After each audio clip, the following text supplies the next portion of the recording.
Sanskrit channel में आपका एक बार फिर से अभिनंदन।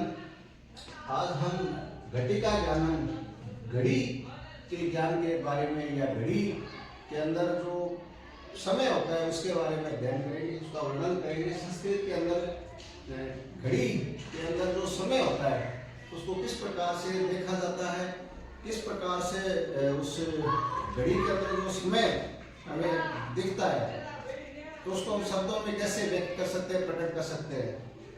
तो सबसे पहले तो घड़ी के ज्ञान के लिए हमें जरूरी है कि जो भी आधा होता है, जैसे 12:30 है, 1:30 है, 2:30 है, 3:30 है, आधा को सात कहते हैं, बजना को वादनम कहते हैं। सबसे पहली बात तो हमें ये ध्यान रखना है, बजना वादनम, आधा को सात,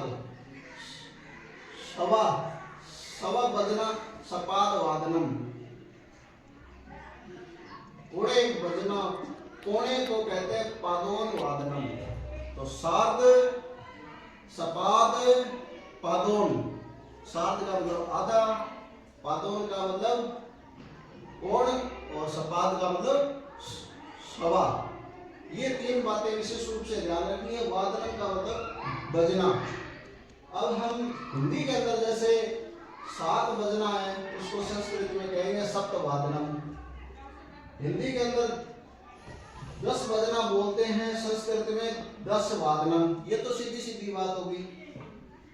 संस्कृत के जो संख्या ज्ञान है वहां से सप्त, 10, द्वादश, एकादश, ये जो संख्याएं है वो वहां से ली गई है, संस्कृत में उसका अनुवाद हुआ है। और बजने को वादनम कहते हैं। 10:30 बजना, 10:30 को कहते हैं सार्ध-10 वादनम। 11:15 बजना सपाद, एकादश वादनम। सपाद का मतलब सवा और एकादश का मतलब 11, वादनम का मतलब बजना। 3:45 बजना पादोन चतुर वादनम। पादोन का मतलब पौन, चतुर का मतलब 4, वादनम का मतलब बजना। फिर 12:15 बजना सपाद द्वादश वादनम। 9:30 बजना सार्ध-9 वादनम। 8:45 बजना 8:45 पादोन नव वादनम। 2:30 बजना 2:30। इसको संस्कृत में कहेंगे सार्ध-2 वादनम। फिर ये तो हमने घटिका ज्ञानम के सपाद, सात को हमने समझा। अब हमारे दिमाग में, हमारे जो विद्यार्थियों के दिमाग में एक ये सवाल खड़ा होता है कि परीक्षाओं में इस तरह के प्रश्नों को किस प्रकार से पूछा जाएगा, परीक्षाओं में हमारे सामने किस तरह के सवालों को हमें फेस करना होगा। तो उसके लिए भी मैंने 3-4 उदाहरण दिए हैं यहाँ।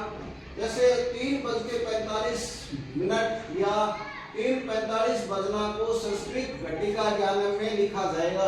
कैसे लिखा जाएगा? 4 विकल्प आएंगे, 4 विकल्प आएंगे और विकल्पों में ए के अंदर है सपाद चतुर्वादनम, सार्ध-3 वादनम, पादोन चतुर्वादनम, पादोन 3 वादनम। अब देखिए यहाँ हमें देखना है 3:45 को हम हिंदी के अंदर 3:45 बनना कहते हैं। पौने, तो कौन को क्या कहेंगे, पौने को क्या कहेंगे, पादोन। ठीक है। और 3:45 तो पादोन चतुर्वादनम। इसका सही क्या होगा? स। उत्तर क्या होगा? स। पादोन पौने, चतुर का मतलब 4, वादनम का मतलब बजना। फिर दूसरा सवाल हमारे सामने आधे का हम देखें 2:30 बजना संस्कृत में लिखा जाएगा या 2:30 बजने को संस्कृत में कैसे लिखा जाएगा? तो आधे को कहेंगे सार्ध, 2 को कहेंगे वो। तो सार्ध-2 देखो, सार्ध-2 वादनम,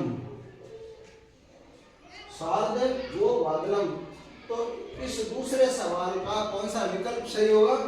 ड वाला विकल्प सही होगा, सार्ध-2 वादनम। हमें यहाँ से उठाना है कि आधे को क्या कहेंगे संस्कृत में? सार्ध, 2 को क्या कहेंगे? वो, बजने को वादनम।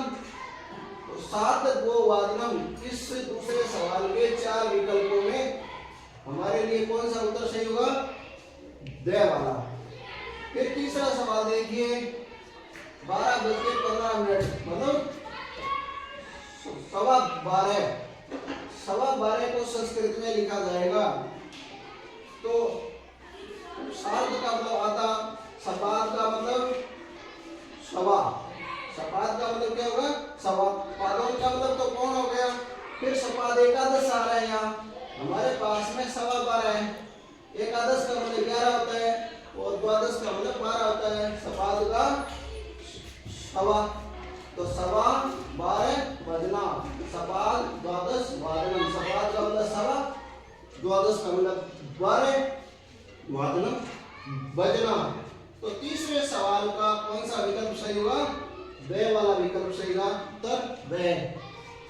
इसी तरह से हम घड़ी से संबंधित या समय से संबंधित कोई भी सवाल अगर हमारे सामने आएगा, हमारे बच्चों के सामने आएगा, मुझे उम्मीद है कि आप पूरी तरह से उस सवालों को बेझिझक बेडर आपको सही कर पाओगे। इसी उम्मीद और आशा के साथ में धन्यवाद ज्ञानदीप संस्कृत से जुड़ने के लिए, और आगे से आगे सब्सक्राइब करते रहिए। जय हिंद।